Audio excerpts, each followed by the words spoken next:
Hey everyone, this is Priya and welcome back to my channel go with law. तो आज की video में हम बात करेंगे कुछ सिचुएशन बेस्ड क्वेश्चन के बारे में जो एआईबी में पूछे जाते हैं। ठीक है, कई लोग मुझसे पूछते हैं कि मैम डायरेक्ट सेक्शन वाले तो मिल जाते हैं क्वेश्चंस बैरेट से। ठीक है, तो जो मतलब इनडायरेक्ट क्वेश्चन है, जो एग्जाम्पल बेस्ड है, सिचुएशन बेस्ड है, उसको कैसे खोजे। तो आज की इस वीडियो में हम यही बात करेंगे, तो वीडियो को एंड तक देखिएगा। और अभी तक आपने मेरे चैनल गो विथ लॉ को सब्सक्राइब नहीं किया तो जल्दी से करके बेल आइकन को प्रेस कर दीजिएगा, ताकि इस तरह की उसूल वीडियोस की नोटिफिकेशन आप सभी तक पहुंच जाए। और एक हाँ, मेजर सब्जेक्ट का मैंने पीडीएफ रेडी कर रखा है, उसमें 3 से 4 साल तक का ही एमसीक्यू है। मैं पहले ही बोल देती हूँ आपको, 3 to 4 ईयर्स का ही उसमें इंपॉर्टेंट क्वेश्चन है जो कि बार बार रिपीट हुआ है। और मुझे ये लगता है कि एआईबी 19 में भी वो क्वेश्चन रिपीट हो सकते हैं। सिर्फ मेजर सब्जेक्ट का पीडीएफ है। ठीक है, उसमें आपको 7 पीडीएफ मिलेगा और एक ओएमआर शीट भी मिलेगा उसको। ठीक है, सिर्फ 250 रुपीज उसका दाम है। अगर आपको चाहिए तो आप मुझे व्हाट्सएप पे मैसेज कर देना, मेरा नंबर आपको डिस्क्रिप्शन पे मिल जाएगा, मैं कमेंट में पिन कर दूंगी। ठीक है, तो आप देख लो, अगर आपको चाहिए तो आप ले सकते हो। ठीक है, इसमें ज्यादा क्वेश्चंस नहीं है, 30 से 40 एमसीक्यूज है, लेकिन इंपॉर्टेंट है, जो भी है काम की चीजें हैं वो। ठीक है, तो हम स्टार्ट करेंगे आज का वीडियो। तो देखिए, पहला जो क्वेश्चन है सिचुएशन बेस्ड, वो आपको स्क्रीन पे दिख रहा होगा। ठीक है, A is a tradesman in Ahmedabad, B carries on business in Delhi. B, by his agent in Ahmedabad, buys good of A and requests A to deliver them to the Western Roadways Transport Company. A delivers the goods accordingly in Ahmedabad. A may sue B for the price of the goods. ठीक है, ये देखिए AIB 17 का question है। ये question number, इसमें question number 30 है, आप सर्च कर लेना, ये कौन सा सेट है मेरे को पता नहीं है। AIB 17 का क्वेश्चन है ये। ठीक है, तो इसमें देखिए कॉन्ट्रैक्ट एक्ट का ये क्वेश्चन है। इसमें क्या पूछ रहा है आप ध्यान से देखिए। ए एक ट्रेड्समैन है अहमदाबाद में। ठीक है, ए एक ट्रेड्समैन है अहमदाबाद में, तो बी क्या करता है, B carries an business in Delhi. B भी बिजनेस अपना चला रहा है कहाँ, दिल्ली में। बी दिल्ली में अपना बिजनेस चला रहा है और ए जो है वो अपना अहमदाबाद में अपना काम कर रहा है। ठीक है, तो बी क्या करता है, B by his agent in Ahmedabad. B का कोई एक एजेंट होगा जो कि अहमदाबाद में है। ठीक है, बी एजेंट के थ्रू क्या करता है, गुड्स परचेज कर लेता है ए के साथ। देखिए, B by his agent in Ahmedabad buys goods of A. Goods जो सामान है वो ले लेते हैं, ए से ले लेता है। ठीक है, and request A to deliver them to the Western Roadways transport company. Agent के थ्रू देखिए बी ने सामान लिया ए से, और ए को ये कहा जाता है कि जो गुड्स है आप उसको डिलीवर कर दो वेस्टर्न रोडवेज ट्रांसपोर्ट कंपनी में। ठीक है, तो ए डिलीवर्स द गुड्स अकॉर्डिंगली इन अहमदाबाद। तो ए ने क्या किया, जो बी ने जो एड्रेस दिया था, जो एजेंट के थ्रू जो एड्रेस मिला था, ए ने उसी जगह पर गुड्स को डिलीवर कर दिया। ठीक है, तो ए में sue B for the price of goods. अब ए के पास ये अधिकार है कि वो बी को सू कर सकता है प्राइस के लिए। तो वो कौन कौन से जगह पर कर सकता है या कहां पे वो नहीं कर सकता है, तो इसका देखिए करेक्ट ऑप्शन होगा option C, in either Ahmedabad और दिल्ली, क्योंकि जो सेक्शन 20C है, ठीक है, कॉन्ट्रैक्ट का, वो यही बोलता है कि जहां पे कॉज ऑफ एक्शन अराइज हुआ है होली और इन पार्ट। ठीक है, as a general rule it is well settled that in the case of a suit on contract the cause of action arises in part where the contract is to be performed. ये contract देखिए कहां पे performed हुआ था। ठीक है, अहमदाबाद भी हम बोल सकते हैं और हम इसको दिल्ली, तो दोनों में से किसी भी एक जगह पे वो सू कर सकता है। देखिए अहमदाबाद में क्यों, क्योंकि इसीलिए क्योंकि जो ए है वो ट्रेड्समैन कहां पे है, अहमदाबाद में है। ठीक है, इसलिए जो करेक्ट ऑप्शन होगा ऑप्शन सी, इन इधर अहमदाबाद और दिल्ली। अहमदाबाद में भी कर सकता है, दिल्ली में भी कर सकता है। ठीक है, क्योंकि जो ए है वो तो भाई अहमदाबाद में अपना काम कर रहा है। ठीक है, तो जो बी है वो एजेंट के थ्रू उसको गुड्स डिलीवर करने भी बोला, तो कहां पे बोला, अहमदाबाद में। ठीक है, तो ए ने डिलीवर कर दिया गुड्स को अहमदाबाद में, लेकिन जो बी था वो बिजनेस कर रहा था दिल्ली में। ठीक है ना, बिजनेस वो कर रहा था दिल्ली में। तो देखिए कॉज ऑफ एक्शन अगर हम देखा जाए तो दोनों ही जगह पर हुआ है कहीं ना कहीं, है ना। तो इसीलिए हम ये कह सकते हैं कि जो सेक्शन 20C है कॉन्ट्रैक्ट एक्ट का, उसके मुताबिक, ठीक है, जहां पर कॉज ऑफ एक्शन अराइज हुआ है इन पार्ट, ठीक है, जहां पे कॉन्ट्रैक्ट परफॉर्म्ड हुआ है, the place of performance of a contract depends on the terms of the contract. Contract का जो टर्म्स है उस पर डिपेंड करेगा। तो ये जो एजेंट है, देखिए एजेंट के थ्रू बातचीत होना, सामान को खरीदना, ये सारा कुछ देखिए दिल्ली में भी हुआ, अहमदाबाद में भी हुआ, है ना। तो इसीलिए जो कॉज ऑफ एक्शन है वो अहमदाबाद नहीं तो दिल्ली, दोनों में से किसी एक जगह पे हो सकता है। ठीक है ना। तो देखिए इस तरीके के सिचुएशन बेस्ड क्वेश्चन पूछे जा सकते हैं आपसे। तो इस क्वेश्चन को आपको ऐसे ही सॉल्व करना होगा। ठीक है, और फिर देखिए नेक्स्ट क्वेश्चन हम देखते हैं। हाँ, दूसरा क्वेश्चन देखिए, suppose FIR is not registered by the station house officer, what are the options that the complainant has. मान लीजिए आप FIR लिखवाने जाते हैं, ठीक है, और आपका FIR रजिस्टर्ड नहीं होता है, तो आप क्या करोगे? आपके पास क्या क्या ऑप्शंस है हाथ में? आप SP के पास जाओगे, आप मजिस्ट्रेट के पास जाओगे, या आप दोनों के पास ही नहीं जाओगे, या आप दोनों के पास जाओगे? इसका करेक्ट ऑप्शन होगा बोथ, आप दोनों के पास जाओगे। जी हाँ, आपको पता होगा, मान लीजिए कोई कंप्लेन आपको लिखवानी है, ठीक है, अगर आपका कोई बात नहीं सुन रहा है उस जगह पे, तो आप क्या करोगे? आप SP के पास भी जा सकते हो और आप मजिस्ट्रेट के पास भी कंप्लेन लिखवा सकते हो। दो चांसेस रहता है आपके पास, दो मौका रहता है ये करने का, ठीक है। तो ये क्वेश्चन आपने देख ही लिया होगा। ये सब देखिए सिचुएशन बेस्ड क्वेश्चन है, तो इस ऐसे क्वेश्चंस को ऐसे ही हैंडल करेंगे, ठीक है। तो ध्यान से समझ कर करना, क्योंकि 3 घंटे का समय रहेगा आपके पास। हड़बड़ाना मत एकदम भी, अगर आप हड़बड़ाओगे तो आपसे कुछ भी गलती हो सकती है वहां पे, ठीक है। अब देखिए इसमें और भी क्वेश्चन है, ठीक है। हाँ, ये देखिए, ए प्लेसेस मैन, IPC का क्वेश्चन है AIB 17 का, ठीक है। A places man with firearms at the outlets of a building and tells Z that they will fire at Z if Z attempts to leave the building. A is guilty of, ये question को आप कैसे solve करोगे, है ना। इसमें देखिए ये कहा गया है, IPC का क्वेश्चन है, ठीक है। ए ने क्या किया? बंदूक लगा दिया। किसको लगा दिया?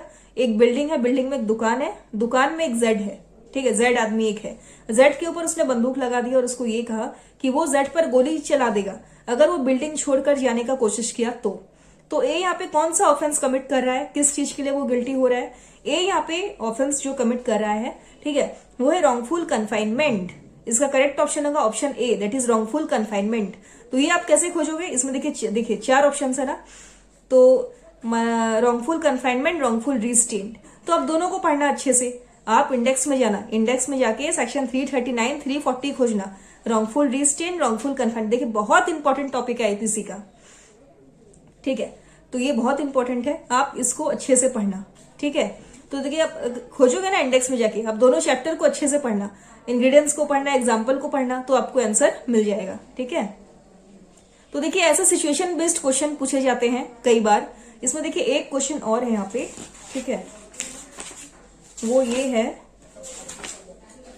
हाँ ये देखिएगा, Z under the influence of madness attempts to kill X। Z पूरा पागल हो चुका है, ठीक है, वो पागलपन में भाई उसने क्या किया? X को मारने की कोशिश की Z ने। Is Z guilty of an offence? क्या Z ने कोई ऑफेंस कमिट किया है?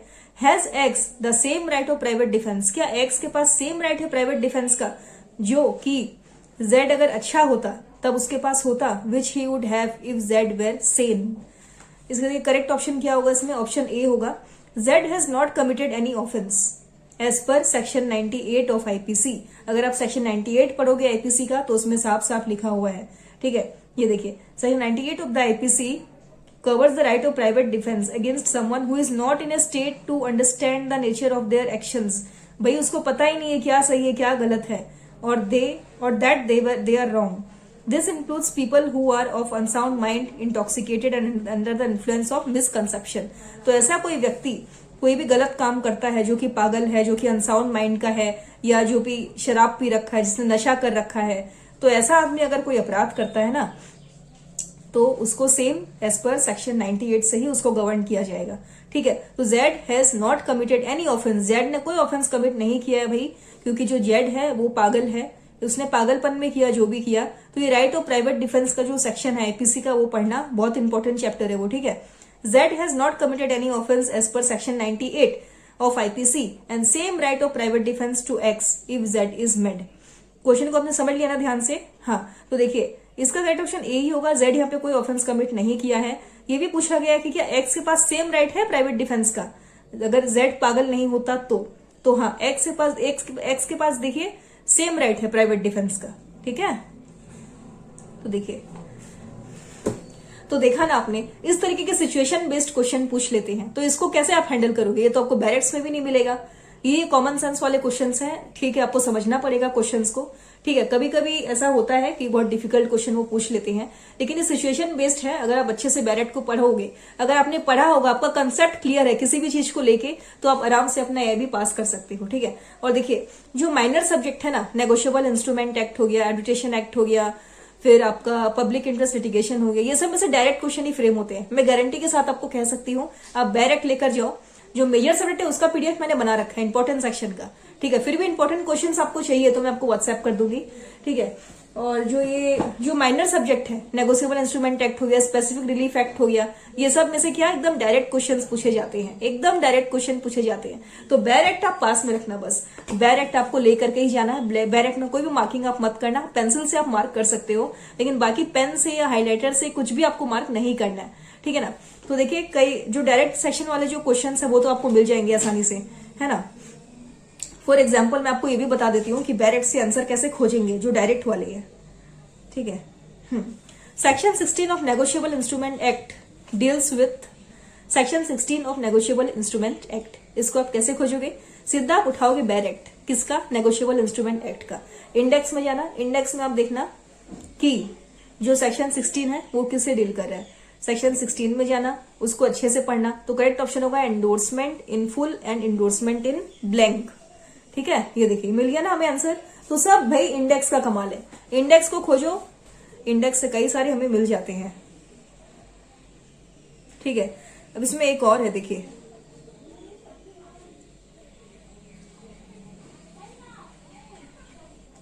इसमें एक क्वेश्चन और है जो कि डायरेक्ट सेक्शन वाला है, ये भी आपको मिल जाएगा। हाँ, सीपीसी का देखिए दो मैगजीन बहुत इंपॉर्टेंट है, रेस जुडिकाटा और रेस सबजुडिस, ठीक है। ये बार बार पूछे जाते हैं ये क्वेश्चंस। फिर मैंने एमसीक्यू तैयार कर रखा है सीपीसी का, उसमें मैंने यही सब बताया जो क्वेश्चंस बार बार रिपीट होते हैं, पीडीएफ। तो अगर आपको चाहिए, ओएमआर शीट भी है मेरे पास प्रैक्टिस के लिए, तो वो भी मैं आपको प्रोवाइड करवा दूंगी अगर आपको चाहिए तो। एकदम रिजनेबल रेट है, देखिए मैंने एकदम कम से कम रेट रखा है वहां पे, मतलब पर पीडीएफ का ₹50 भी नहीं पड़ा, 30 या 35 मान के चलिए, ठीक है। तो ऐसे डायरेक्ट वाले देखिए बहुत सारे फ्लेम होते हैं, ठीक है ना, क्वेश्चंस। तो आप प्लीज ध्यान से पढ़ना। फिर आपका इसमें आता है, जैसे मान लीजिए who has the power of summary trial of A case. CrPC का जो समरी ट्रायल वाला चैप्टर है उसको अच्छे से पढ़ना। Who has the power of summary trial of A case. देखिए 4 ऑप्शंस है, chief judicial magistrate, metropolitan magistrate, any magistrate of first class specially empowered by the high court, all of this. Correct option होगा all of this. तो ये answer आपको कैसे मिलेगा? ये आप जाओगे इंडेक्स में, सीआरपीसी का बुक बैरेट खोलना, सीआरपीसी का इंडेक्स में आप जाना समरी ट्रायल में, समरी ट्रायल का जो चैप्टर है, जो स्टार्टिंग का इंट्रोडक्शन है उसको पढ़ना, वहां पे आपको ये आंसर मिल जाएगा। तो देखिए बैरेट से ऐसे ही खोजते हैं। फॉर एग्जाम्पल मान लीजिए the consent is not a valid consent under section 90 of IPC. The consent is not a valid consent under section 90 of IPC. इसमें ये कह रहा है कि सेक्शन 19 में कैसा कंसेंट है, ठीक है, जो कि वैलिड नहीं है। The consent is not a valid consent, जो कंसेंट है वो वैलिड है ही नहीं सेक्शन 90 के अंदर। कैसे खोजोगे? सीधा बैरेट उठाना, इंडेक्स में जाना, आईपीसी का बैरेट उठाओगे, इंडेक्स में जाना, सेक्शन 90 खोलना आईपीसी का, उसको पढ़ना, बस आपको आंसर मिल गया, है ना। कितना आसान है, देखा ना आपने, एकदम कुछ भी नहीं है, आंसर खोजना देखिए बहुत ही आसान है बैरेट से।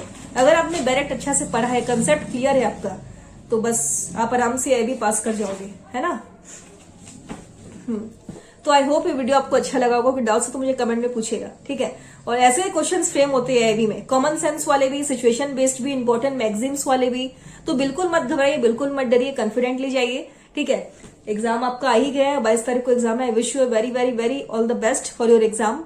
आप मुझे व्हाट्सएप पे मैसेज करके पूछ सकते हो, कोई भी डाउट्स है। हाँ, कॉल मत करिएगा, डायरेक्ट आप मुझे मैसेज कर सकते हैं, ठीक है।